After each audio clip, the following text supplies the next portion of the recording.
Bonjour, je suis Olivier Clémence et tu écoutes Réussir mon e-commerce. Réussir mon e-commerce, c'est un podcast qui a pour mission d'aider les nouveaux e-commerçants et ceux qui sont déjà lancés à créer une entreprise rentable et bienveillante. Parce que je suis convaincu que ce sont les entreprises, quelle que soit leur taille, qui ont le pouvoir d'améliorer le monde dans lequel nous vivons. Dans ce podcast, je te partage des conseils, des astuces, des idées et des retours d'expérience pour t'aider à développer ton entreprise de manière respectueuse et élégante. Allez, c'est parti pour un nouvel épisode.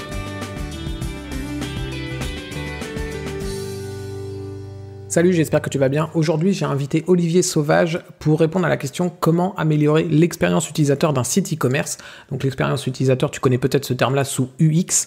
Et pourquoi j'ai invité Olivier Sauvage? Tout simplement parce que pour moi, c'est la référence francophone dans le domaine. Ça fait des années que je suis Olivier, aussi bien sur son blog Capitaine Commerce que sur son blog Wexperience et sur LinkedIn, etc., etc. Et donc du coup, c'était évident pour moi d'inviter Olivier. Olivier, il est dans le e-commerce depuis 1998, donc ça fait quand même une éternité. Hein. C'est l'époque des dinosaures. Tu m'excuseras Olivier de dire ça comme ça, mais c'est l'époque des dinosaures sur Internet. 1998, ça fait plus de 20 ans.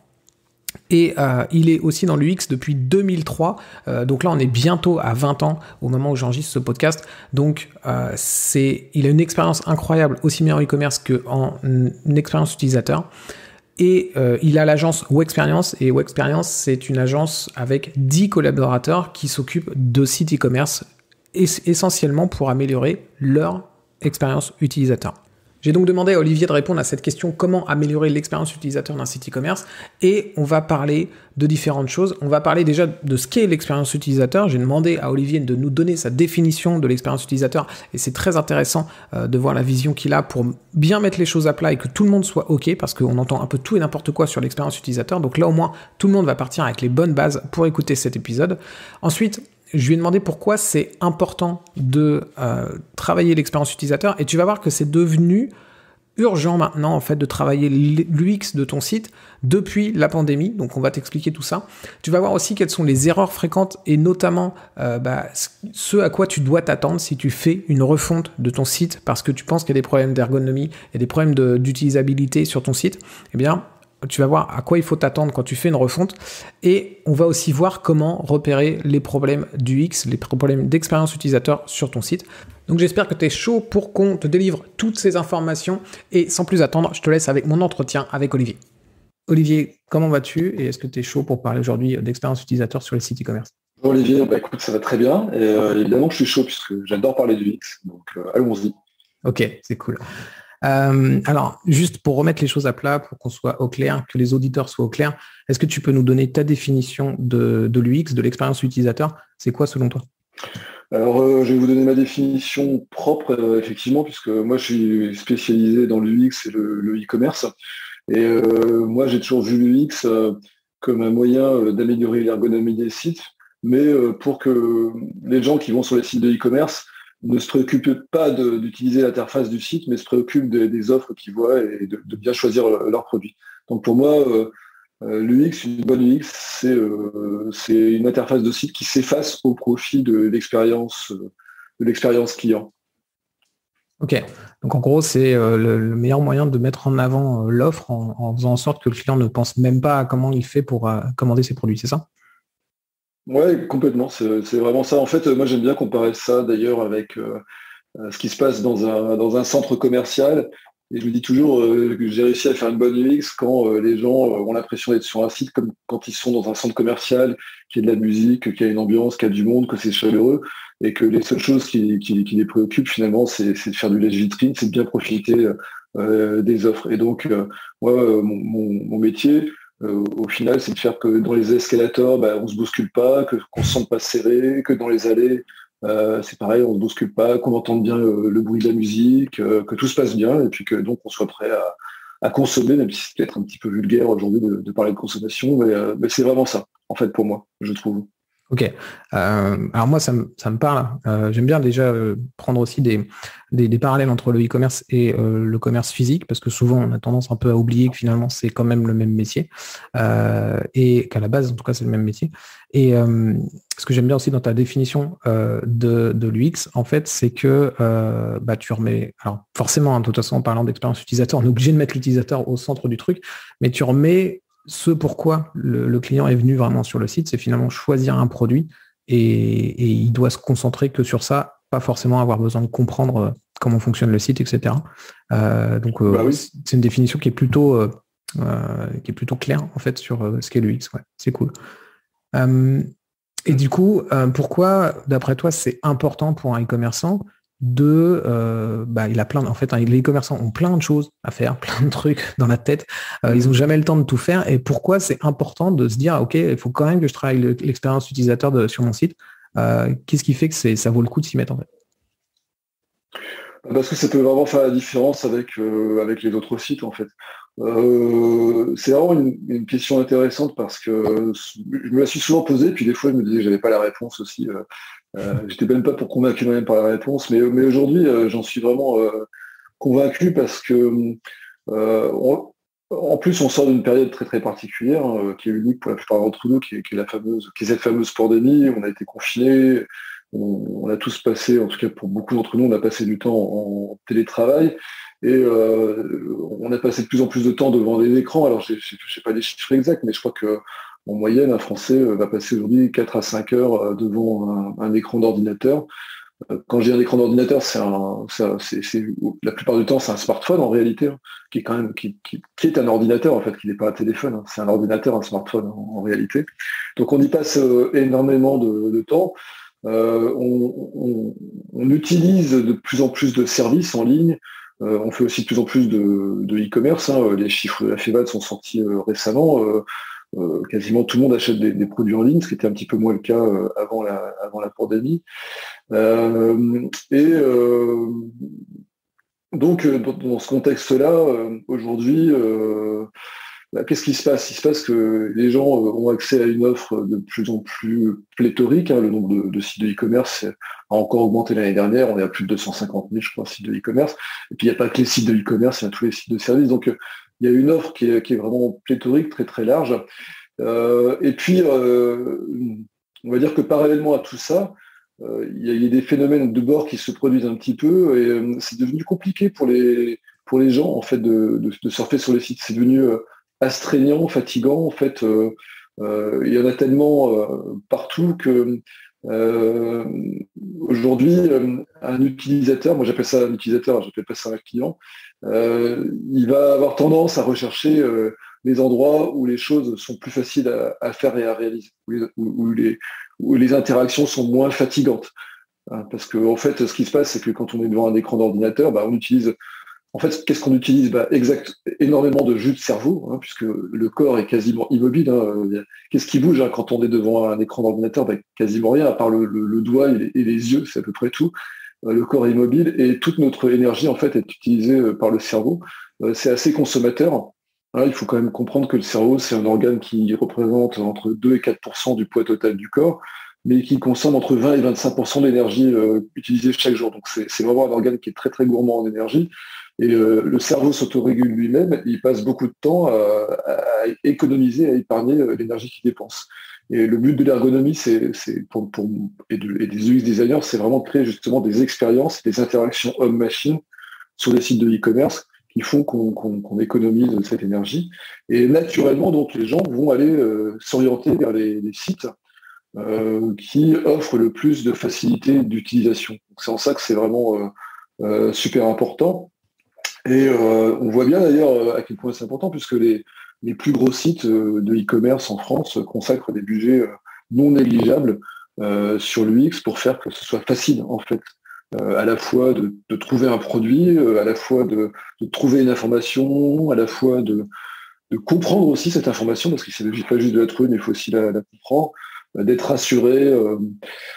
D'être assuré par la manière dont on va être livré, d'être assuré sur la manière dont on va pouvoir retourner un produit éventuellement, etc., etc. Il y a énormément de choses.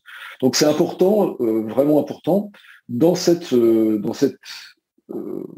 monde d'ultra compétition e-commerce, d'offrir des expériences qui font que sur mon site, chez moi, les choses sont plus faciles à réaliser, elles sont claires, elles sont limpides. Je passe pas mon temps à essayer de comprendre comment fonctionne l'interface ou à essayer de comprendre les textes qui sont écrits dessus parce qu'ils sont soit trop longs, soit trop petits, soit qu'ils ont été mal rédigés.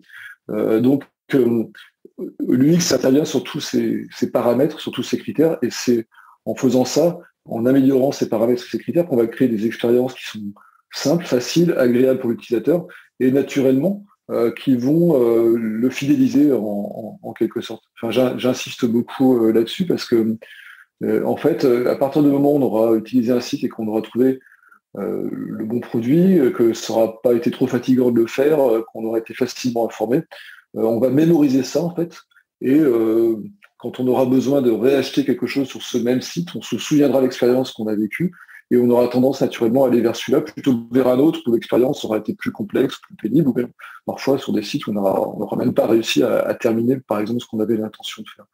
Donc c'est en ça que l'UX est vraiment hyper importante. Elle l'est plus encore aujourd'hui qu'il y a quelques années où la concurrence était un petit peu moindre. Et puis, j'en terminerai là-dessus peut-être en évoquant une publication de la plus grosse agence du X aux États-Unis, qui est Norman Nielsen Group, qui est très très connue des spécialistes, peut-être un peu moins des e-commerçants, mais qui vient de republier en fait des best practices en UX et en e-commerce. C'est à peu près 19 documents PDF, il y en a pour 1000 pages, je crois, c'est assez costaud. Et en tout cas, en introduction, ils expliquent bien où on en est aujourd'hui dans le domaine de l'expérience utilisateur. Ça fait 10 ans que les grosses boîtes et beaucoup de e-commerçants investissent dans l'UX et que beaucoup de sites aujourd'hui ont atteint un niveau tout à fait acceptable en fait de ce qu'on appelle en français l'usabilité. Donc, ce sont des sites qui sont plutôt faciles à utiliser. Mais ils expliquent aussi que maintenant, le challenge, c'est vraiment d'arriver à faire encore mieux que ça. Donc ça ne s'arrête jamais en fait finalement l'UX faire encore mieux que ça et aujourd'hui notamment aller chercher l'inspiration sur tout ce qui est site de niche, tous les pure players de niche qui en général surinvestissent l'UX parce que pour eux c'est vital d'offrir des expériences bien meilleures que sur les sites de grandes marques qui sont omnicanales, hein. Je pense à des gens comme Fnac, Boulanger, enfin toutes ces grandes marques que tout le monde connaît qui ont des magasins. Et quand vous êtes un pure player, si vous voulez arriver à procurer des expériences qui apportent autant d'informations à la fois sur le produit, mais surtout des informations sensorielles, hein, qu'on n'a pas du tout évidemment face à un écran, il faut vous démener et créer des choses qui sont plus que juste une facilité d'usage, mais qui sont la création d'émotions, la création d'expériences qui imite en quelque sorte la réalité. Et donc, ça, je m'avance peut-être un petit peu dans l'interview, mais en tout cas, ça, c'est vraiment aujourd'hui la tendance forte.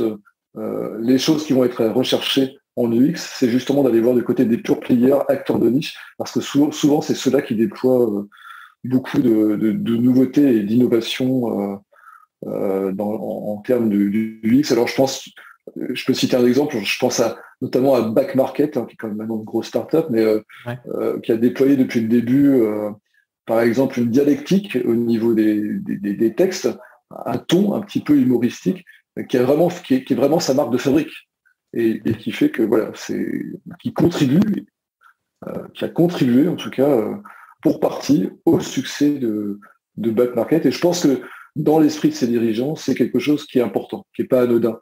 Parce que quand on arrive sur le Back Market, il y a toujours ce petit côté un petit peu amusant, cette espèce de légèreté qui contribue à rendre l'expérience plus intrigante. Et c'est ce genre de choses en fait que tous les e-commerçants qui ont atteint un certain niveau de maturité numérique, bien sûr, doivent aller chercher.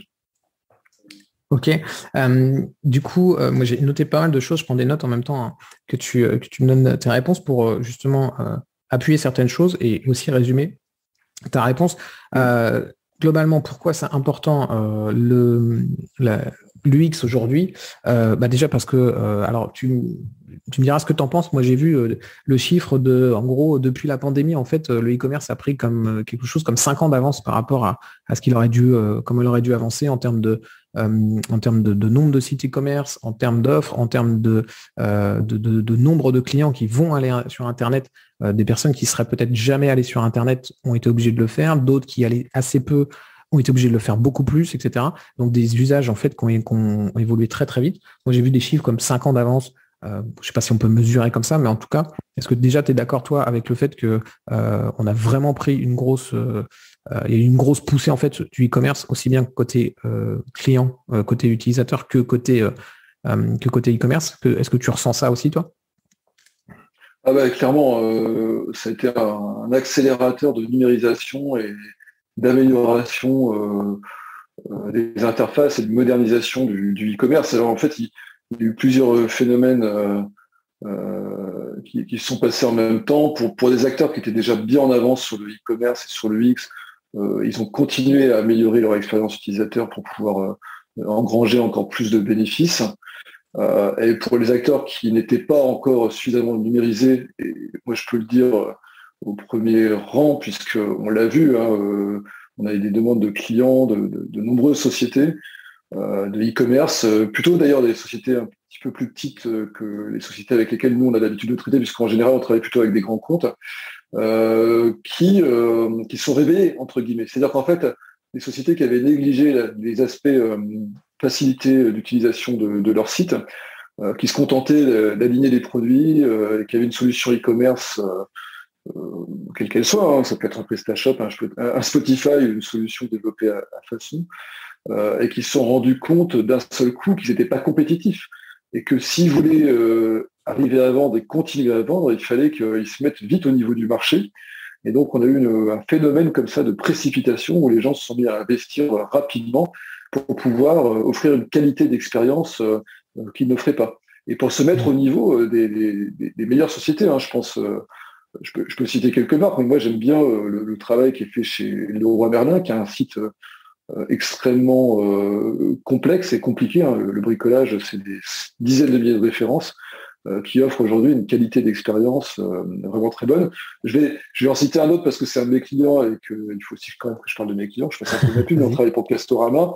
Castorama, c'est pareil, on les a vraiment aidés aujourd'hui à offrir une bien meilleure expérience parce que justement, ils étaient un peu en retrait par rapport à Leroy Merlin, mais ils avaient tout à fait conscience qu'il fallait qu'ils s'améliorent. Et la pandémie, le confinement et le télétravail ont fait qu'ils ont mis des bouchées doubles. Et on a vu beaucoup de marchands qui ont fait ce même geste. Et c'était vraiment indispensable, pas seulement pour rattraper un retard, mais aussi pour s'adapter à une nouvelle donne. D'ailleurs, comme tu l'as dit, Olivier, on a eu de plus en plus de gens qui sont venus acheter des services ou des produits en ligne, qui étaient des gens qui ne le faisaient pas auparavant, qui continuaient à aller en magasin, et qui sont retrouvés obligés de le faire. Et donc, c'est intéressant parce que d'un point de vue du design, d'expérience utilisateur, il a fallu qu'on fasse un effort pour prendre en compte des gens qui avaient déjà moins d'habitude de shopping en ligne, des gens qui étaient moins à l'aise avec les outils du numérique. D'ailleurs, je peux te donner un exemple tout à fait flagrant. C'est des choses qui nous ont surprises.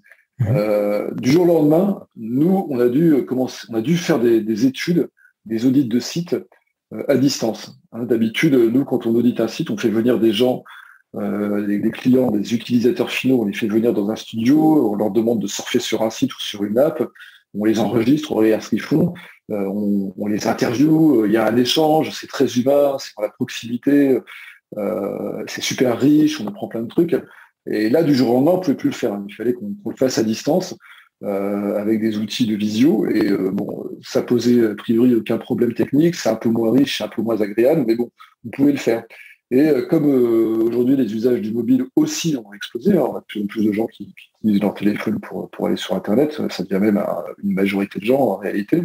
On a dû demander à des gens pour faire des tests avec nous d'installer Zoom, installer Meet, installer Teams, et après on fera le test. Et en fait, on s'est rendu compte que pour énormément de personnes, juste le fait de devoir installer Zoom ou Meet ou de se connecter sur ce genre d'outils, c'était compliqué. Et on l'imaginait pas un instant. Parce que nous, on est tellement habitués dans notre métier à utiliser tous ces outils qu'on se pose même plus la question. Et là, on a découvert des tas de gens qui n'étaient pas du tout à l'aise avec ça.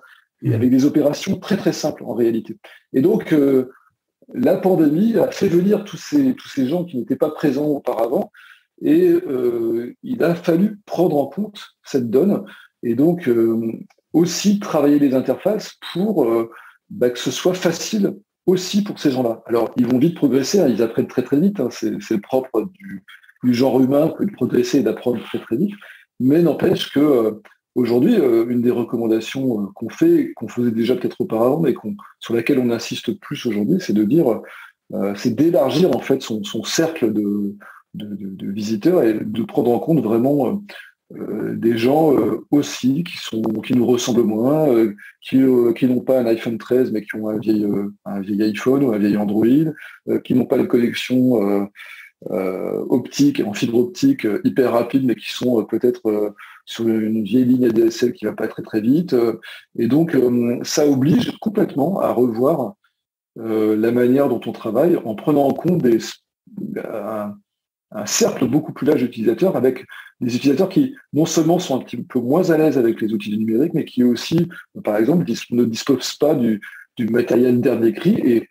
Et juste ce critère-là peut avoir un impact non négligeable, hein, parce que quand tu conçois une interface sur ton iMac et que tu le testes sur ton iPhone et que ça marche, c'est très bien, mais tu te rends pas forcément compte que derrière, tu vas avoir des problèmes de téléchargement, de vitesse d'affichage, de réactivité de l'interface, quand tu vas commencer à t'adresser à des gens qui... ça peut même être des gens qui se trouvent en plein centre urbain, mais qui n'ont pas une bonne connexion Internet, pas un super smartphone dernier cri. Et donc, ça oblige à rajouter, en plus de ton travail de conception, un travail d'optimisation du code, d'optimisation des médias, des images, des vidéos. D'ailleurs, on a fait, je fais un petit peu plus à nouveau, mais on a fait un webinaire qu'on peut retrouver sur le site de Webexperience, avec une société dont j'ai oublié le nom, ça va me revenir après, qui est spécialisée dans l'optimisation des images. On voit très bien que si on ne fait pas attention au poids de ces images, on peut vite créer des expériences utilisateurs qui sont dégradées, avec des temps de chargement qui sont très très longs, ce qui fait que on peut faire un très beau site très bien désigné avec une super ergonomie, mais si on ne fait pas attention au poids des images ou au poids des vidéos, ou si on ne fait pas attention à son code, le code JavaScript, les CSS ou même le HTML, on va se retrouver avec un site lourd et long à télécharger ou pas très réactif, et on n'aura pas rempli notre mission. Donc aujourd'hui, l'UX, c'est un spectre de métiers qui va vraiment du designer d'interface au développeur front-end, qui va optimiser à fond le code, optimiser les médias. Et ça, c'est quelque chose qui concerne vraiment tous les e-commerçants, quelle que soit leur taille. Ok, donc du coup, je vais reprendre un peu toutes les infos que tu nous livres là, qui sont extrêmement intéressantes. Et si je reprends aussi sur ta première réponse, on avait parlé de la pandémie qui nous a fait avancer, qui du coup a généré une très grosse concurrence beaucoup plus vite que prévu, ce qui veut dire à la fois, comme tu le disais juste là, des utilisateurs nouveaux sur Internet qui ont finalement pas encore tous les usages d'Internet et qu'il va falloir accompagner plus que des utilisateurs qui sont plus habitués à Internet, et des concurrents qui, pour certains, viennent d'arriver et donc ce sont des nouveaux concurrents qui n'étaient pas forcément prévus, plus des concurrents qui étaient déjà là mais qui n'avaient pas forcément mis le focus sur Internet et encore moins sur l'expérience utilisateur et qui du coup ont accéléré à ce niveau-là. Ce qui veut dire qu'on a en face de nous plus de concurrents et des clients plus exigeants en termes d'utilisabilité. Donc, il y a une vraie nécessité d'aller améliorer les choses à ce niveau-là. Et tu as aussi parlé de facilité, en gros, qu'un utilisateur va se rappeler que c'est facile pour lui d'utiliser un site. Moi, ça m'a tout de suite fait penser à Amazon, en fait. Amazon, c'est devenu un réflexe en termes d'achat sur Internet. Je pense notamment, et ça revient aussi sur ce que tu disais par rapport à la fidélisation, quand on a un client qui a acheté chez nous, il va s'en rappeler, il va sûrement revenir. C'est parce que c'est plus simple pour lui finalement. Il a déjà appréhendé l'interface, il a déjà acheté chez ce site, ce e-commerce-là, et il sait que les retours, ça va fonctionner, les commandes vont fonctionner, les mails vont arriver, etc. Donc c'est beaucoup plus facile de revenir chez quelqu'un. Et finalement, du coup, ça explique aussi pourquoi Amazon attire autant de clients. C'est aussi parce que, tu me diras si je me trompe, mais ils font un gros travail sur l'utilisabilité et sur le service qu'ils apportent à leurs clients.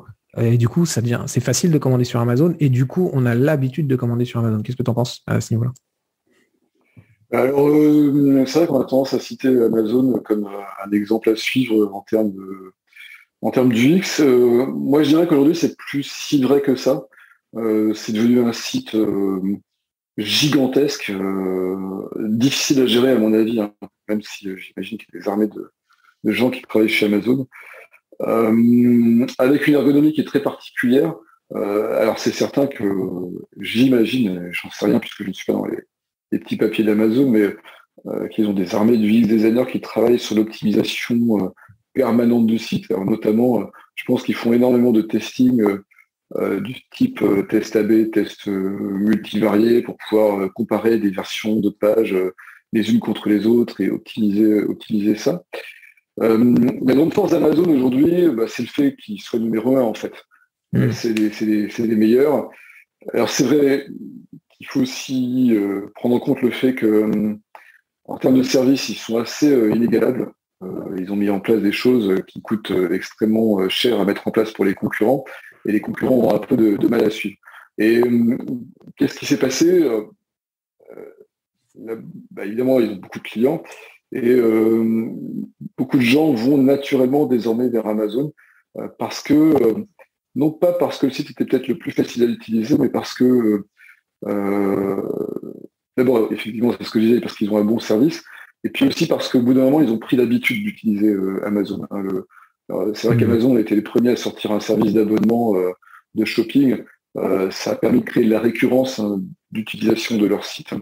Et ce qui est intéressant là-dedans, c'est de voir à quel point, c'est peut-être un petit peu moins vrai en France, parce qu'on a quand même ces discours qui les concurrencent bien, mais en tout cas dans d'autres pays, c'est sûrement très vrai, c'est de voir à quel point les gens ont pris leurs habitudes sur Amazon et ont tendance à calquer le fonctionnement des autres sites sur celui d'Amazon. Moi, je me souviens très bien qu'il y a quelque temps, on avait fait un test utilisateur sur d'autres sites de shopping, et d'une dame qui nous disait, au fur et à mesure qu'elle utilisait une interface, ah, mais c'est pas comme sur Amazon, ou alors c'est moins simple que sur Amazon, ou elle n'arrêtait pas de comparer en fait sa navigation avec ce qu'elle faisait sur Amazon. Et c'est intéressant parce que ça montre, je dirais, ça montre au moins deux choses. C'est que, d'une certaine manière, quand on est e-commerçant, il faudrait avoir tendance un petit peu à copier un petit peu Amazon. C'est une chose. Mais c'est pas si vrai que ça parce que en fait, Amazon a une interface qui est vraiment faite pour son propre contexte, hein. C'est Amazon, je sais pas combien on peut trouver de références dessus, mais c'est sûrement plusieurs centaines de milliers, peut-être des millions. J'avoue, je ne sais pas, mais ce qui est certain, c'est que derrière, ça veut dire que l'interface va être adaptée à cette offre avec des menus assez compliqués parfois. Donc, ces menus-là, ils vont fonctionner pour Amazon, mais on ne pourra pas les réutiliser vraiment pour des sites avec 1000 références ou 500 références. Ça n'aurait pas tellement de sens. Donc, d'une certaine manière, si on veut créer une bonne expérience utilisateur sur un site, il faut s'inspirer d'Amazon, essayer de voir ce qu'on peut prendre de chez eux, mais il ne faut pas tout prendre, parce que ce serait une erreur en fait de faire une interface à l'Amazon. Et par contre, il faut essayer de chercher ce qui fait sa propre spécificité et qui peut être mieux que sur Amazon. C'est pas évident du tout. Mais nous, ce qu'on préconise dans mon agence, c'est vraiment quand on crée un site internet de e-commerce et qu'on essaie de tracer sa propre voie, si je puis dire. Eh bien, souvent, ce qu'on fait avant de refaire un site, si c'est une refonte, et même quand on le crée, c'est de faire des tests en fait avec des utilisateurs et voir un petit peu quelles sont les habitudes de ces gens-là, sur quel genre de site ils vont surfer d'habitude, comment ils surfent sur ces sites. Et faire ce genre de test, ça permet justement d'en apprendre beaucoup sur ces habitudes et sur la manière dont on peut créer une interface pour ces gens-là. À la fois en copiant, alors pourquoi pas Amazon dans certains cas, mais c'est pas toujours Amazon qu'il faut copier, hein. Il y a d'autres sites qui sont très très bien en termes de UX. Et puis à la fois aussi pour voir comment on peut créer des choses qui nous correspondent à nous. Et ça, c'est très important parce que je crois qu'il y a beaucoup de e-commerçants qui pensent qu'il y a des espèces de règles comme ça, un peu intangibles, d'ergonomie ou du UX, qui qui marcherait à tous les coups. Et en fait, c'est pas vrai. C'est vraiment, mais absolument pas vrai. En fait, il n'y a pas de règles intangibles parce que chaque e-commerçant est différent. Il a sa propre offre et ses propres services, sa propre identité de marque, sa propre clientèle. Et tout ça fait que quand on crée un site, il faut savoir s'adapter à tout ça et créer une interface qui ressemble au e-commerçant et qui s'adapte bien aux gens qui vont venir acheter dessus.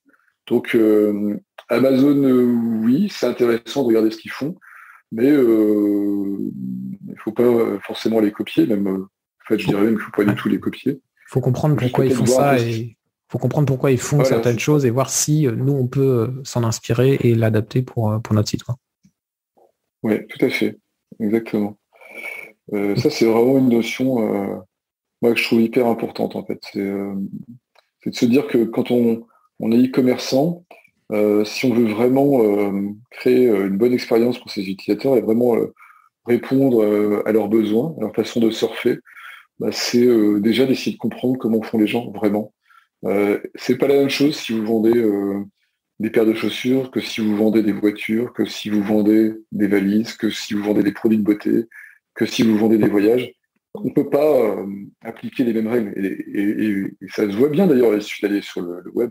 Un site de voyage ne ressemble pas du tout à un site de vente au détail de produits de santé. À chaque fois, il faut trouver des solutions différentes.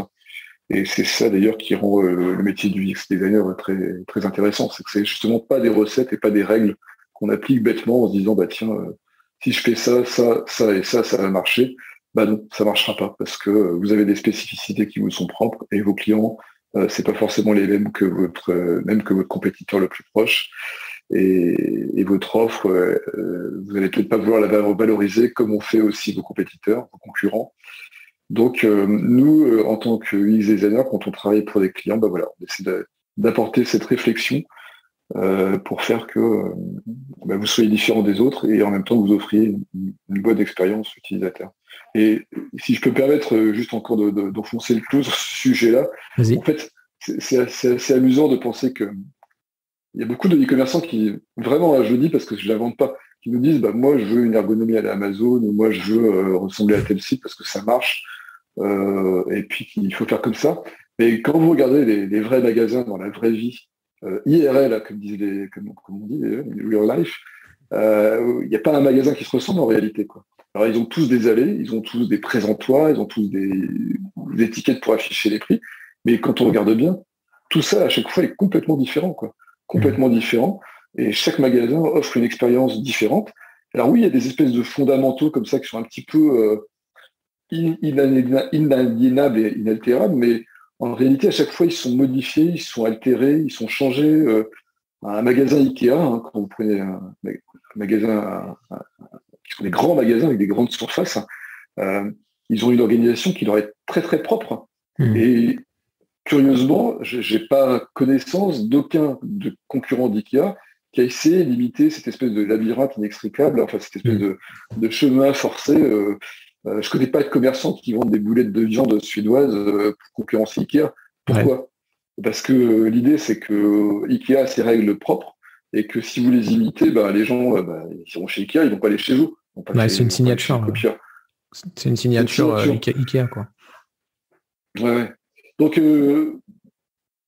c'est intéressant toujours de regarder ce que font les meilleurs, les plus grands, mais il ne faut pas les copier, surtout pas, parce que leurs recettes, c'est leur propre recette de cuisine. Il faut que vous inventiez vos propres recettes de cuisine, en fait. C'est comme toujours, s'inspirer, mais pas copier, quoi. Exactement. Ok, et donc du coup, là, plusieurs fois, tu nous as dit, il y a des, on va dire, peut-être des bons principes, des bons comportements, mais pas de règles vraiment fixes. C'est toujours à adapter par rapport au site, au marché, aux clients, aux produits, etc. Il faut toujours adapter tout ça.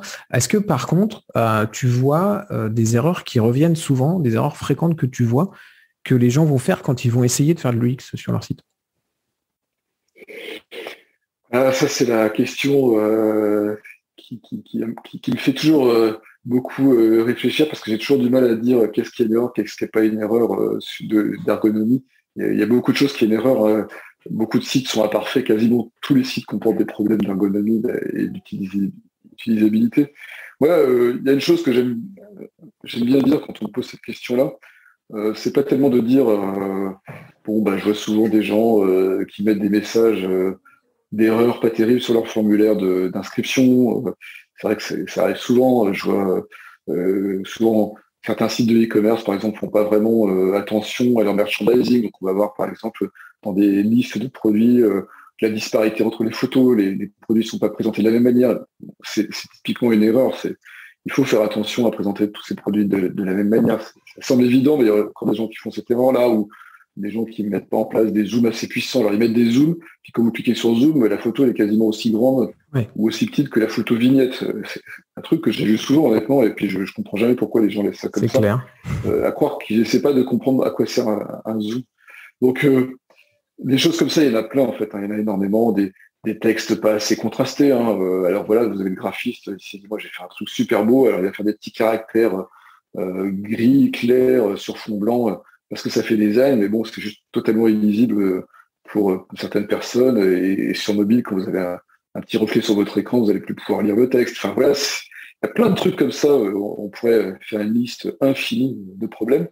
Mais moi, par rapport à ça, ce que j'aime bien répondre, c'est quelque chose dont j'ai déjà parlé là au cours de cet entretien, c'est vraiment encore une fois, c'est d'essayer de trouver la voie de l'utilisateur. Et c'est vraiment quand on a atteint un certain seuil, quand on commence à faire 1 million, 2 millions sur un site de e-commerce, il est temps de se poser quand même sérieusement les questions de l'UX.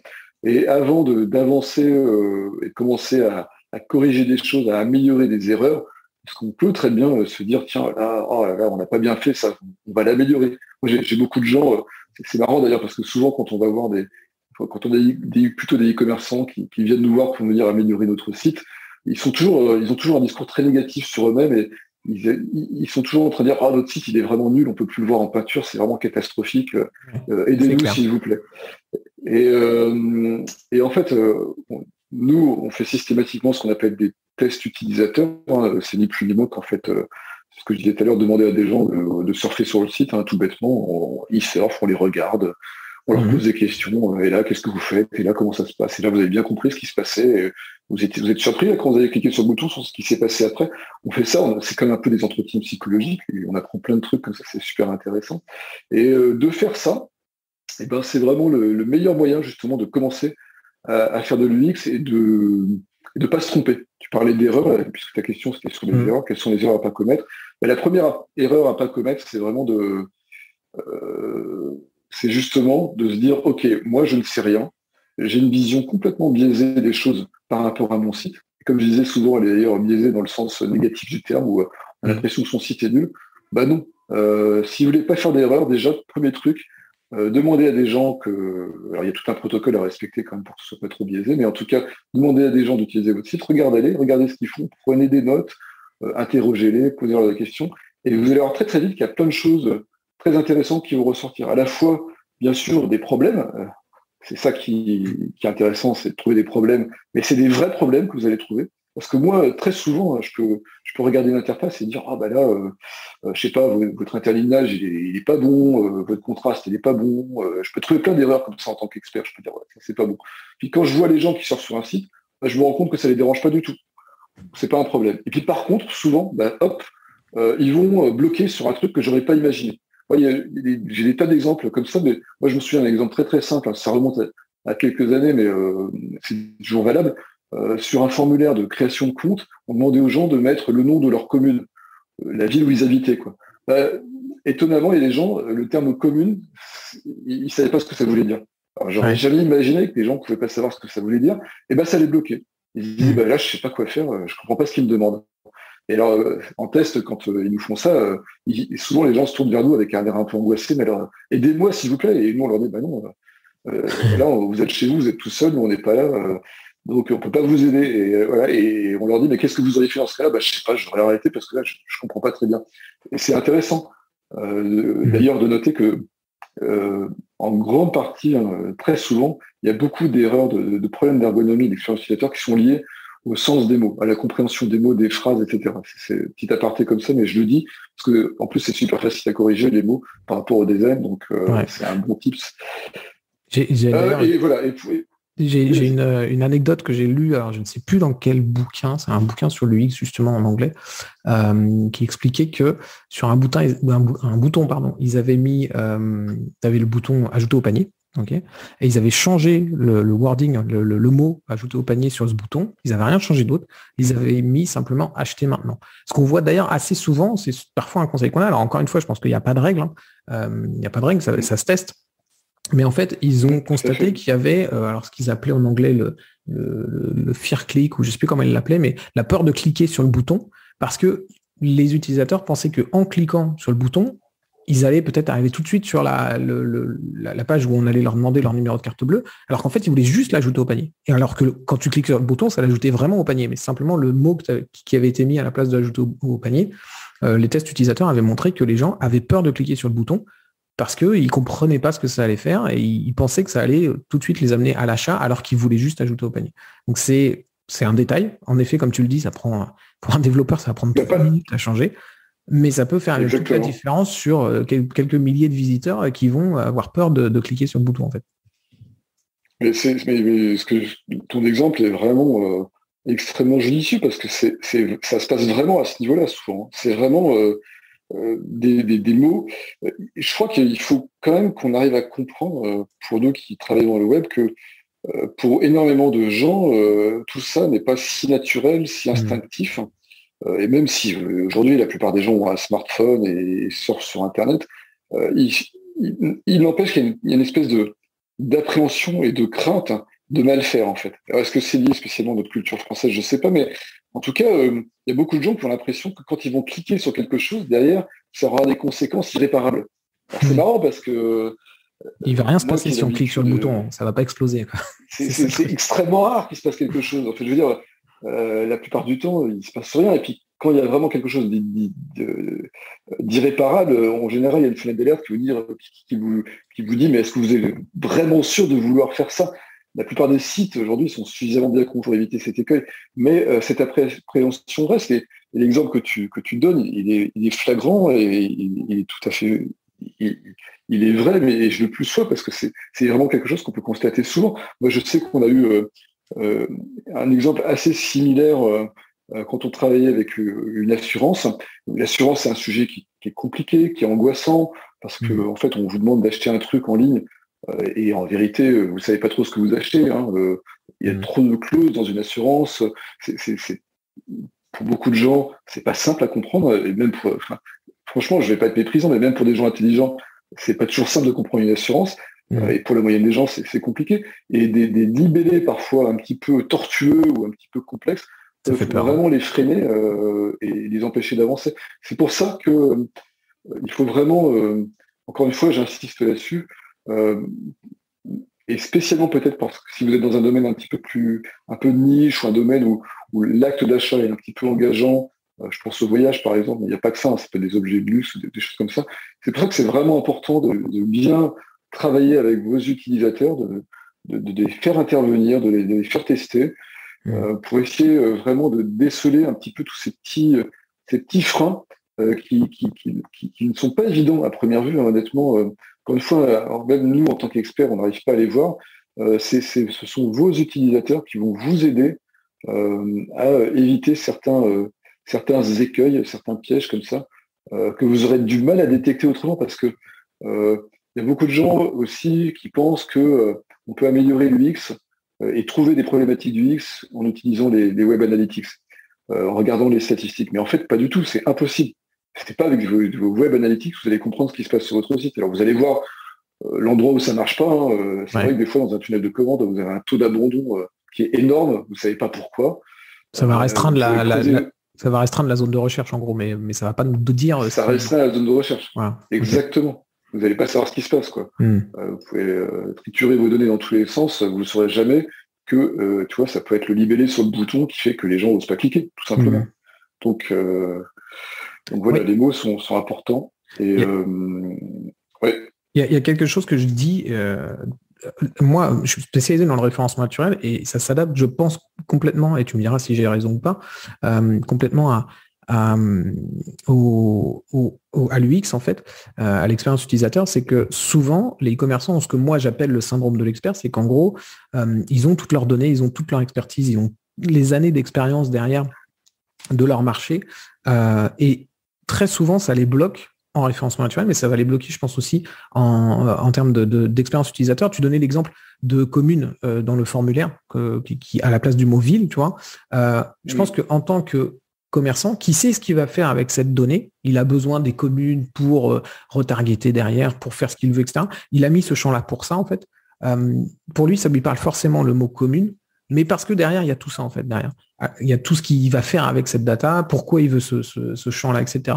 Moi, je prends souvent l'exemple, en fait, de la date d'anniversaire, tu vois, sur un formulaire.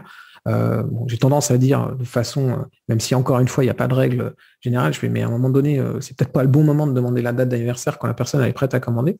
Mais en fait, nous, on sait pourquoi on demande la date d'anniversaire, mais le client qui arrive devant le formulaire, il se dit, mais pourquoi tu veux ma date d'anniversaire? Qu'est-ce que tu vas faire de ça? En quoi j'ai besoin de te donner ma date d'anniversaire pour recevoir mon rasoir ou machin? Et du coup, le problème, c'est qu'en fait, souvent, les gens, aussi bien en SEO que en expérience utilisateur et même dans tout ce qu'ils font, en fait, vont partir de eux pour aller vers le client, vont partir de leurs problématiques, de leur offre, de ce qu'ils ont besoin pour aller vers le client, alors que vaut mieux partir du client, du problème du client et de trouver la meilleure solution pour lui. Et typiquement, quand il est en train de commander, c'est peut-être pas de lui demander sa date d'anniversaire, de lui demander au moment de remplir le formulaire sa date d'anniversaire, c'est peut-être pas pour lui la meilleure façon de recevoir son produit, en fait. Je pense que c'est entre guillemets une règle qu'il faut essayer d'avoir en tête, c'est quand on fait du e-commerce, quand on fait de l'UX, quand on fait du SEO, partir toujours du client et un peu oublier ce que nous on connaît, ce qu'on sait, ce qu'on a besoin pour proposer la meilleure solution. Non, mais tu as entièrement raison, hein. C'est vraiment c'est vraiment le gros changement qu'a apporté Internet depuis le début. C'est vraiment le client, l'utilisateur qui a raison. Pendant des années, moi j'ai travaillé chez Trois Suisses, hein, qui était un grand véridiste. Le client était vraiment pris par en haut, donc vraiment il y avait pas vraiment un respect. On lui imposait des trucs, on lui demandait pas son avis, on lui demandait des informations sans qu'il sache vraiment pourquoi. Et c'est vraiment plus du tout possible aujourd'hui avec Internet. Mais ce que tu dis sur les formulaires appelle à un commentaire vraiment important. C'est le besoin et la nécessité de transparence et d'honnêteté que le commerçant doit insuffler à toutes ces interfaces. Et dans les formulaires, moi, je ne vois pas d'opposition, tu vois, à demander des informations comme la date de naissance, comme le nombre d'enfants, etc., etc. Peu importe à la limite ce que tu demandes, mais si tu le demandes, dis pourquoi tu le demandes. C'est ça qui va changer la donne. C'est pas de dire j'ai besoin de remplir mes bases et puis il est qualifié à mort, donc je vais demander l'anniversaire, le nombre d'enfants, et puis je sais pas quoi encore, et puis on verra bien ce qui se passe, hein, si les gens remplissent ou pas mon formulaire. Non, c'est plutôt écoute-moi, toi client, tu veux être mon client, moi je veux être ton commerçant. Moi, pour t'offrir le meilleur service, j'ai besoin de telle ou telle donnée, et c'est pour ça que je te les demande. Et si tu veux pas les donner, contact, les donne pas, on fera pas de transaction ensemble. Mais si tu es d'accord, tu me les donnes et je t'apporterai un meilleur service. Et je crois que ça, c'est une notion très très importante et très spécifique d'ailleurs au e-commerce et de l'UX, c'est cette notion de transparence et de vraiment expliquer, quand on demande quelque chose à un client, à un utilisateur, d'expliquer pourquoi on lui demande. Alors sur un formulaire, c'est très simple. Hein. Ouais, typiquement le numéro de téléphone, je vois souvent ça. Les commerçants qui veulent le numéro de téléphone parce qu'ils veulent simplement envoyer un SMS pour dire le colis il est parti ou etc. Donc c'est complètement dans le sens du client, mais qui vont juste demander le numéro de téléphone sans expliquer. Il est hors de question que je donne le numéro de téléphone à un commerçant pour recevoir des SMS qui vont me dire achète le produit, mais c'est même pas pour ça qu'ils le prennent. Et donc là, il y a un problème entre ce que veut faire le client, le e-commerçant qui est clairement de bonne volonté, vraiment proposer un bon service et ne pas utiliser ça pour forcément vendre plus, simplement pour avoir un client qui est satisfait, et l'information qui est donnée, et ce que le client va forcément penser, parce que la première chose qu'on va penser, c'est il veut mon numéro de téléphone pour me faire de la pub. Mais voilà. Alors qu'en réalité, on veut recevoir juste un SMS pour me dire voilà, votre colis il est parti, il arrivera dans 2 jours. Quoi. Exactement. Et tu vois, vraiment ce sujet, il est intéressant parce que c'est carrément je dirais presque que c'est quelque chose de, c'est un des fondamentaux de l'UX en e-commerce, c'est vraiment ça, c'est d'arriver à créer cette relation de confiance parce que c'est vrai, enfin, on oublie en fait complètement que tout ça c'est de la vente à distance, qu'on n'a personne en face de soi quand on achète quelque chose sur Internet. C'est pas comme quand on est en magasin. En magasin, il y a un problème. J'appelle la vendeuse, quoi, voilà, ou le vendeur. Enfin, on va toujours se tirer d'affaire. On aura une personne en face de soi. Ça induira la confiance. C'est naturel.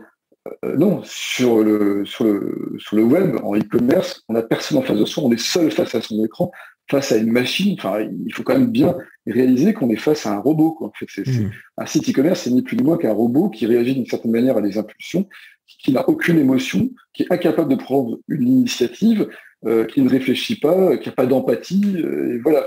Donc il faut que quand vous créez un site de e-commerce, vous vous disiez, mon site doit, dans la mesure du possible, de la technologie, se comporter comme un être humain. Et effectivement, si je demande la date d'anniversaire, ou si je demande le numéro de téléphone, et tu as raison, le numéro de téléphone, c'est un truc que les gens n'aiment pas donner parce que c'est extrêmement intrusif, quoi. Vraiment, c'est le pire truc qui soit. Dire pourquoi. Et là, toi-même, tu n'es pas UX designer, mais tu as donné toi-même la solution en disant, voilà, le numéro de téléphone, c'est pour vous envoyer un SMS pour vous prévenir de l'arrivée de votre commande. Et à la limite, on peut demander aux gens, d'ailleurs, est-ce que vous voulez le donner ou pas? C'est pas grave.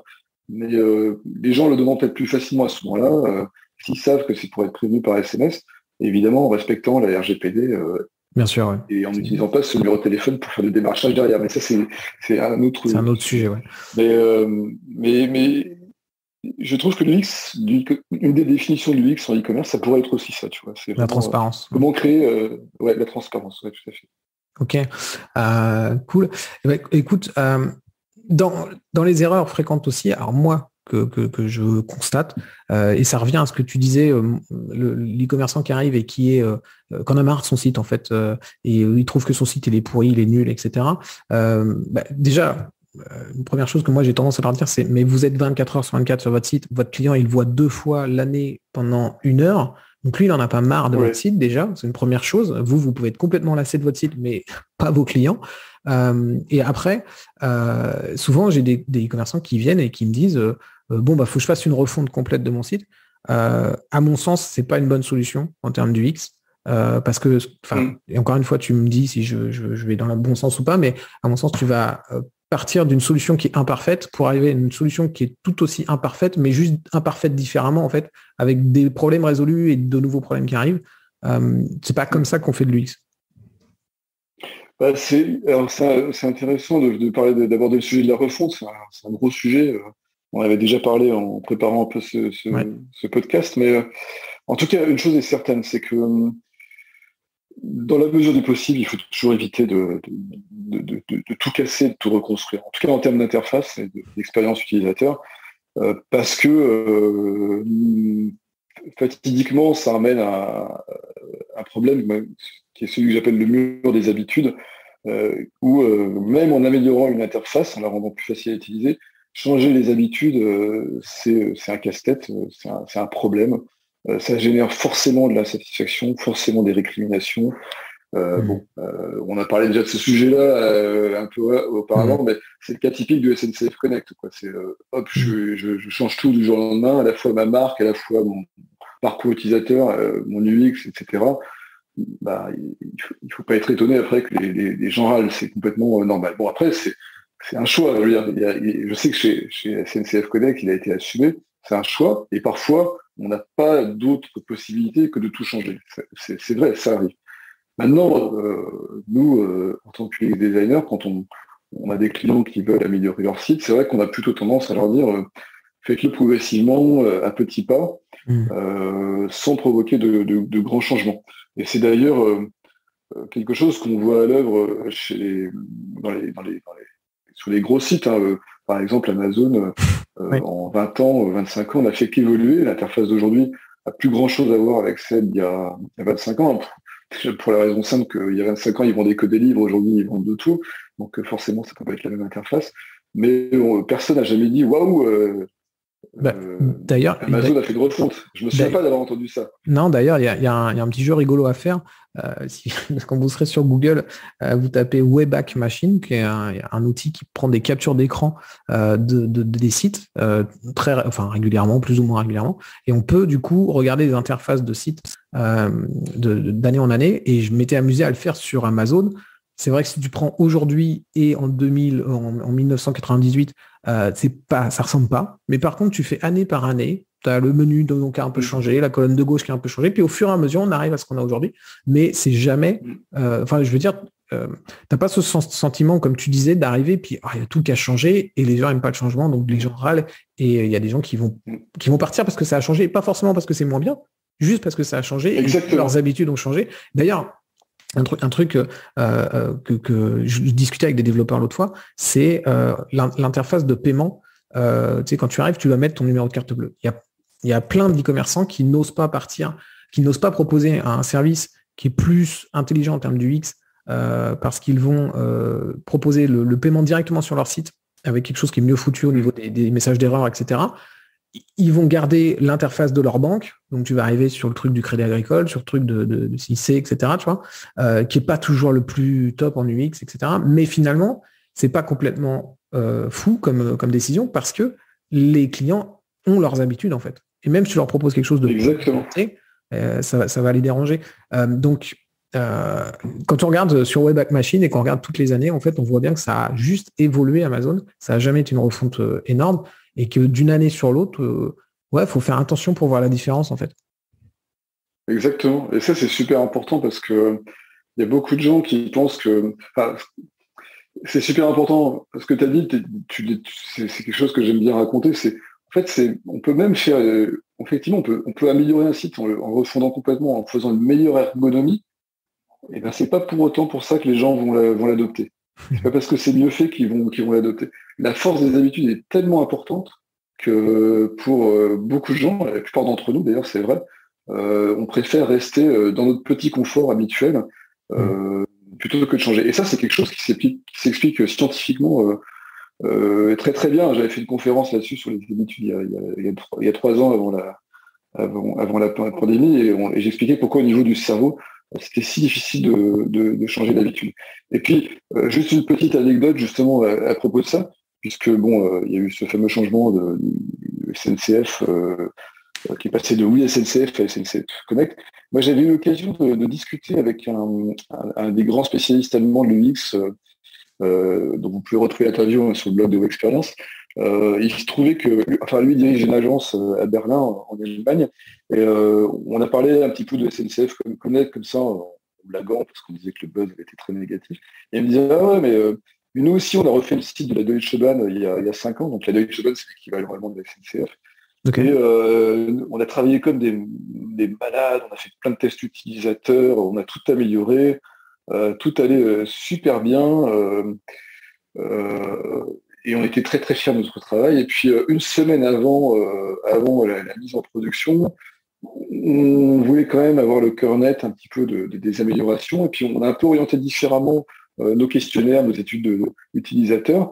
On voulait vraiment vérifier que les gens allaient adopter le nouveau site. Et là, patatras, en fait, une semaine avant la mise en production, ils se sont rendus compte que la plupart des gens disaient ah, c'est vrai qu'il est vraiment bien, votre nouveau site, il est vraiment plus beau, il est plus agréable à utiliser. Mais franchement, on ne changerait pas pour l'ancien, parce qu'on est tellement habitué à l'ancien, ça ne sert à rien de passer au nouveau. Donc ils étaient un petit peu foudrages quand ils ont découvert ça. Et puis, ils n'ont pas eu le choix, ils ont fait la mise en prod, et puis les gens ont changé leurs habitudes. Je ne sais pas comment ça s'est passé, mais ça n'a pas dû être forcément très, très amusant. Mais en tout cas, ça montre bien à quel point changer complètement un site ou une interface, ça représente quand même un risque assez important. Encore une fois, ça ne veut pas dire qu'il ne faut pas le faire, mais il y a tout un tas de techniques justement qui permettent un petit peu d'atténuer les effets négatifs d'une refonte complète. Okay. Mais bon, après, en général, on s'y retrouve, puisque si on arrive à améliorer l'ergonomie, on arrive à améliorer le taux de conversion. Oui, c'est le temps qu'ils reprennent une nouvelle habitude à utiliser le site, etc. Voilà. D'ailleurs, un test qu'on peut faire pour mesurer la force des habitudes. Alors, je ne sais pas si toi ça t'arrive, mais je travaille sur Internet et sur mon ordinateur. Donc, dans ma famille, je suis forcément informaticien et du coup, je sais tout réparer en termes de sites, en termes de logiciels, d'ordinateur et tout ce que tu veux. Et du coup, il suffit que j'aille dans ma famille et je sais pas, ma belle-mère ou quelqu'un d'autre qui n'est pas forcément ultra à l'aise avec l'informatique. Il suffit de regarder comment elle fait pour aller voir, ouvrir sa boîte mail. Et parfois, elle va aller sur Google, taper un mot-clé, machin, etc. et faire 15 étapes. Et je lui montre comment faire pour, non, t'as pas besoin de ça. En fait, t'as le raccourci, tu cliques ici. Elle va me faire, oui, c'est bien, mais l'autre, c'est moins bien, mais ça marche. Et elle va rester sur sa méthode d'avant, elle sait que c'est moins bien, mais au moins, ça marche. Et voilà, consciemment, les gens savent qu'ils vont utiliser un truc qui est moins efficace, mais c'est pas grave parce qu'ils ont l'habitude et ça marche. Donc, c'est la même chose sur nos sites, en fait. Si on fait des modifications, faut les valider. Et je pense on va en discuter, je pense, après comment on va valider tout ça, mais faut les valider et puis il faut être conscient que ça plaira pas à tout le monde, même si c'est mieux, et qu'il faudra du temps avant que les gens se réhabituent et acceptent que oui, c'est mieux, en fait. Exactement. Du coup, ça m'amène à ma question d'après. Comment tu fais pour à ton site, tu veux améliorer l'UX de ton site, comment tu fais pour repérer les problèmes et finalement les repérer une fois, mais aussi au quotidien, éviter d'en remettre de nouveaux, etc. C'est quoi la meilleure méthode d'après toi? Voilà, la meilleure méthode chez nous, je ne sais pas si je peux me permettre de parler au nom de toute la communauté UX, mais non, chez nous, c'est toujours de faire des tests utilisateurs, de regarder avec les gens ce qui va et ce qui ne va pas.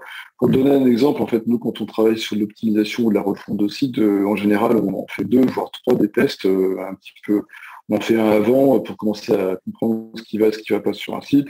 On en fait parfois un second en phase de conception, justement, pour évaluer le fait qu'on a bien commencé à améliorer les choses et pour être sûr qu'on n'a pas commis de nouvelles erreurs. Et après, parfois, on peut aussi en faire un troisième dès qu'on est en prod pour encore se faire une idée de la manière dont les choses vont. Donc c'est quand même l'UX, c'est quand même un art un petit peu complexe, hein. C'est pas parfait. On ne fait jamais des choses bien du premier coup. Et puis, quand on s'adresse à des milliers ou des dizaines de milliers ou plus encore d'utilisateurs, on peut jamais préjuger de ce qui va se passer. Enfin, on tombera toujours sur un cas particulier. C'est impossible de faire autrement. Donc, c'est compliqué, en fait, de se dire j'aurai un site avec une UX ou une ergonomie parfaite. C'est pas possible. Donc, il faut accepter ça. Et en revanche, ce qui est important, je pense, c'est de savoir régulièrement diagnostiquer un petit peu l'UX de son site. Et ça peut être une fois par an, par exemple, et refaire un test, regarder un petit peu comment ça se passe. Parce que les choses évoluent en permanence, sur les sites des concurrents, sur les applications qu'utilisent des gens. Ça évolue tout le temps, donc forcément, ils se forgent de nouvelles habitudes. Donc, un site qui peut être bien à l'instant T sera moins bien à l'instant T plus 1. Donc, voilà, donc c'est pas quelque chose qui est inerte et définitif. Donc, l'idée là-dedans, est, encore une fois, c'est de s'en remettre aux utilisateurs. Hein, c'est aussi une des définitions de l'UX, hein, c'est qu'on fait confiance aux gens. Et puis voilà, leur demander d'utiliser son site ou son app de temps en temps, et puis de regarder ce qui va et ce qui va pas. Et puis quand on sent qu'il y a vraiment quelque chose qui va pas, on peut le corriger. Il y a des choses simples, comme on a vu, qui peuvent être des changements de libellé, de simples phrases ou des mots. Des fois, c'est plus complexe, on se rend compte qu'il y a des cheminements qui sont pas logiques pour les gens, des interactions qui sont complexes à utiliser, même si on a pensé avoir fait quelque chose de bien, d'un seul coup, ça devient moins bien. Donc, c'est un peu un métier, j'allais dire, d'hygiène numérique. Comme on se brosse les dents 2 fois ou 3 fois par jour, il faut faire de l'UX 1 fois, 2 fois par an pour être sûr que tout va bien, quoi, et qu'on reste pas, que le site se dégrade pas au fur et à mesure. Parce qu'effectivement, une chose est certaine et très vraie, c'est que un site sur lequel on ne fait jamais aucune optimisation en termes d'UX, au bout de 3 ans, va devenir compliqué à utiliser. Hein. Ça se verra pas. Ça ne se verra pas du tout, puisqu'il n'y aurait pas eu de changement, mais par contre, pour les utilisateurs, ce sera ressenti très fortement. Et donc, ça pénalisera les performances économiques du site, hein, tout simplement. Ok. Et du coup, donc tu conseilles de faire des tests utilisateurs. Donc, pour remettre un peu dans le contexte au niveau des gens, tu me corriges encore une fois si je dis une bêtise, mais un test utilisateur, en fait, tu prends des personnes, soit tu les fais venir carrément pour tester devant toi le site, soit tu le fais en ligne, et tu essayes de comprendre en regardant ce qu'ils font, en essayant au minimum de les diriger ou en leur donnant une mission de ce qu'ils doivent faire, par exemple acheter, vous devez acheter un produit comme ça, etc. Et tu regardes ce qu'ils font, éventuellement tu leur poses des questions pour bien comprendre ce qu'ils font, pourquoi ils ont cliqué là, etc. Et après, une fois que tu as tout ça, en fait, tu récoltes plein de données qui vont te permettre de comprendre, ok, ce bouton-là, ça fait plusieurs fois que les personnes ont l'air d'hésiter sur ce bouton-là, etc. Tu regardes aussi la souris, ce qu'ils font avec. On est d'accord, c'est comme ça que fonctionne un test utilisateur? Bah, tout à fait, c'est vraiment un principe qui est extrêmement simple. Hein. Honnêtement, les tests utilisateurs, c'est pas la haute technologie. C'est même une méthode ou un protocole qui existe depuis longtemps. Mais c'est exactement ça. Hein. C'est vraiment de regarder comment font les gens, tout simplement. Et puis tu as raison, dès qu'un problème se répète assez fréquemment, 3-4 fois sur un groupe de 12 personnes, par exemple, ça suffit à dire que ce problème-là, il arrive sans doute beaucoup plus souvent en ligne et qu'il y a nécessité à le corriger. Et la bonne nouvelle dans tout ça, c'est que souvent, les problèmes sont des choses relativement simples à résoudre. Donc, des fois, c'est vraiment des histoires comme je disais, de mots, mais ça peut être des histoires de couleurs, de taille de texte ou parfois d'outils d'interface un petit peu mal configurés. Des fois, c'est plus compliqué, ça oblige à redesigner complètement soit des pages entières, soit plusieurs pages en même temps. Mais tout à fait, c'est vraiment comme ça qu'il faut faire. Alors après, est-ce que tout le monde peut faire des tests utilisateurs? Oui et non. Oui, parce que moi, je pense que il faut savoir se débrouiller par soi-même dans la vie et que c'est des protocoles, c'est des choses qu'on peut acquérir assez aisément. D'ailleurs, nous, on a un livre blanc. Je crois que ça s'appelle la recette des tests utilisateurs, ou quelque chose comme ça qui est téléchargeable sur notre site. Je mettrai le lien dans la description. Ouais, je mettrai. Oui, tout à fait. C'est vraiment adressé à tout le monde pour que n'importe qui puisse faire ses propres tests utilisateurs. C'est plutôt bien pour des petits commerçants parce que le coût d'un test est quand même assez onéreux. Mais à un moment donné, le besoin se fait sentir quand même de faire appel à des professionnels parce qu'il faut mine de rien, à bout d'un moment, une certaine expertise, une certaine capacité à déceler les biais que peuvent rencontrer les gens dans les tests. Mais en tout cas, tout le monde peut le faire. Moi, pour moi, c'est vraiment c'est la chose la plus importante et c'est la chose que je répète. Ça fait 12 ans là, que j'ai monté l'expérience et je dis encore toujours aux gens, faites des tests utilisateurs, ça n'a pas changé. Ça reste une méthode assez facile à mettre en œuvre, assez facile à comprendre et qui produit des résultats assez faciles à exploiter. Donc il faut le faire. Évidemment, au bout d'un moment, il vaut mieux passer par des pros pour le faire. Ça évitera de rencontrer des complexités dans l'organisation, dans le recrutement des gens, dans l'élaboration des protocoles, etc. Mais n'empêche que même là, on parle de e-commerce, tu vois, mais moi, je vois des start-upers qui créent des applications un petit peu innovantes. Eux, ça devrait être les premiers à faire ce genre de choses, ne serait-ce que par eux-mêmes, parce que dès qu'on est un peu dans l'innovation, voilà, en termes de UX, on prend vite des risques en fait. Hein. C'est pas évident d'inventer des nouveaux services et de créer des nouvelles interactions. Il vaut mieux faire très attention. Donc, ouais, pour moi, c'est ça qu'il faut faire le plus possible. Et après, tout ce qui est design, conception d'interface, design graphique, UI, là, évidemment, on est obligé de faire appel à des pros, quoi. C'est pas possible de s'improviser comme ça, designer d'interface. C'est quand même un métier de spécialiste qui nécessite beaucoup de culture, d'expérience, de connaissances, et puis une espèce de sens un peu inné de tout ça. Puis alors, quand on parle de e-commerce, il faut quand même avoir aussi un peu une culture marketing qui me semble assez indispensable. Mais après, il y a aussi des outils qui existent pour analyser l'UX, mais ils sont parcellaires, hein, des outils de click mapping, par exemple, pour les gens cliquent sur une page. Bon, les web analytics, il ne faut pas les jeter, hein, il faut bien évidemment s'en servir, mais en tout cas, les prendre pour ce qu'ils sont, c'est-à-dire un peu des outils macro qui permettent de dégrossir un peu la vision qu'on peut avoir de l'expérience sur son site. Après, il y a des outils de questionnaire en ligne. On peut faire des tests utilisateurs en ligne. Il y a des sociétés qui font ça. Il y a pas mal de choses comme ça qui existent. Mais n'empêche que pour moi, les tests utilisateurs, reste un peu ce que j'appellerais la discipline reine de l'UX, un peu comme le slalom géant et la discipline reine du ski, je crois. Enfin, je suis pas sûr. Et voilà. Et bon, si j'avais qu'une recommandation à faire aujourd'hui dans ce podcast, c'est ça, c'est faites des tests utilisateurs. Faites-en au moins un une fois pour vous rendre compte. Ok. Après, c'est vrai, il y a beaucoup d'outils, hein, le click mapping, etc. Je pense que oui, ce que tu disais, c'est un peu la même fonction. Au final, ça va être de restreindre un peu le champ de recherche, mais au final, ça ne nous donnera pas la réponse. Même si je pense qu'il y a la bonne réponse, c'est à un moment donné de faire un changement et de voir le résultat, hein, de toute façon. Mais au-delà de ça, les outils peuvent nous guider, nous aider un petit peu, mais il faudra de toute façon jamais oublier que c'est un humain derrière.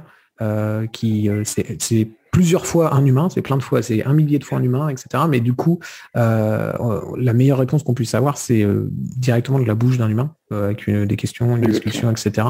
Et ce qui explique pourquoi finalement les tests utilisateurs, ça restera la meilleure méthode pendant, je pense, encore très très longtemps.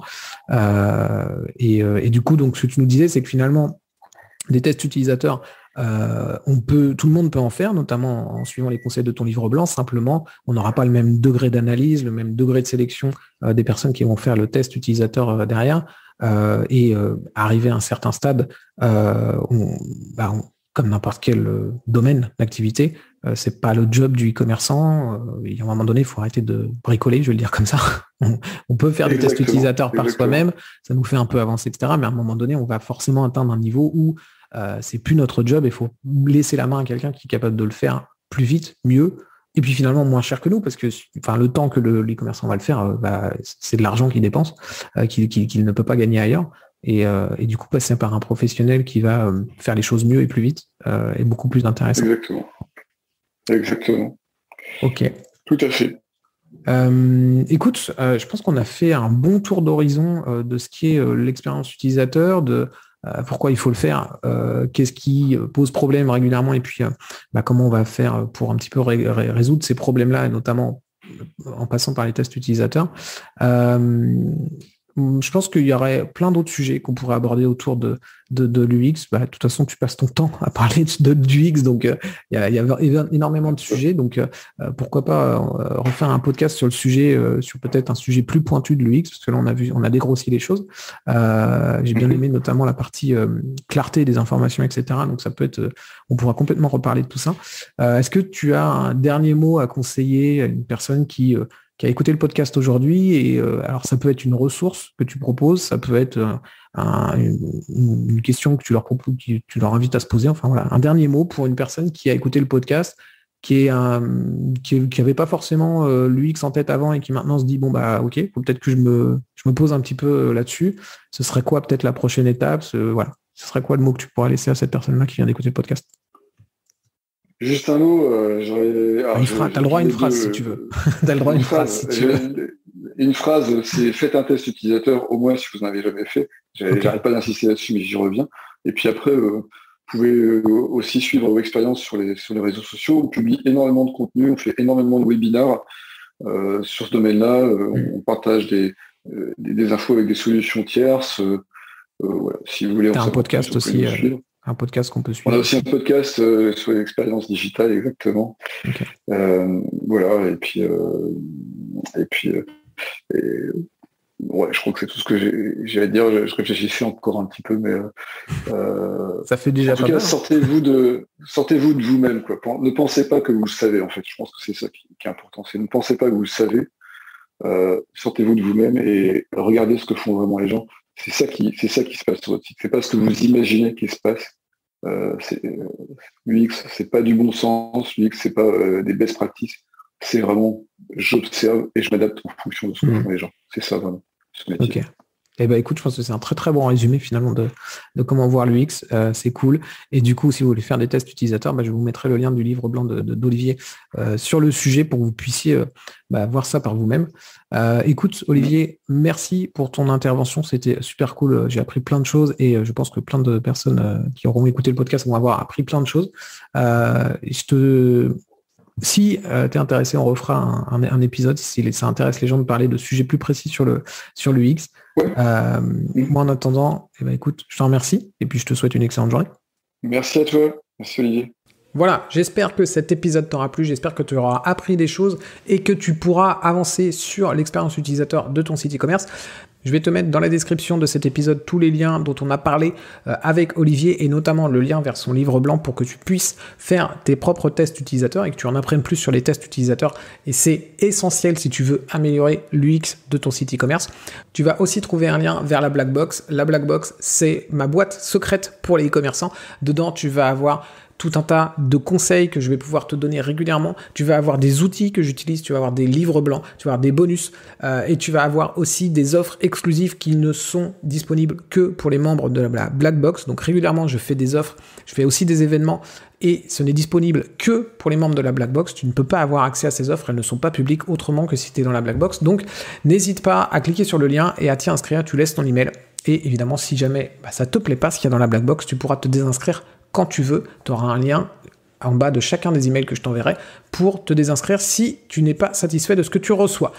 Enfin, dernière chose, si tu veux que je continue d'inviter des super invités comme Olivier, n'hésite pas à laisser un petit commentaire, à laisser une note sur le podcast. Ça donne du poids au podcast et ça me permet d'aller chercher des personnes de plus en plus passionnantes et de t'apporter un maximum de valeur. Je te dis à très vite pour un prochain épisode. Ciao!